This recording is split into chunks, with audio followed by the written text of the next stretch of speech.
Once you know your macro numbers, whether you're looking to bulk, gain weight, lose weight, maintain, you kind of create your own meal plan. You can do your own thing. You can have your cheats and not feel guilty about it as long as you know what you're doing.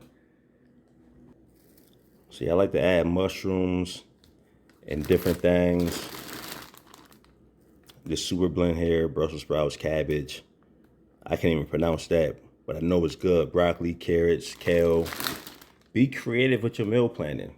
Be creative in how you cook so you don't get bored with it. You know what I mean? It doesn't have to be perfect.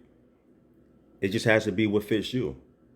Whatever your goal is, it has to be whatever fits you. If you're looking to grow your glutes or just cut down a little bit and shape them, lift them, you have to know your macro numbers. That's where I come in. Or if you're following my program, that's where the program come in.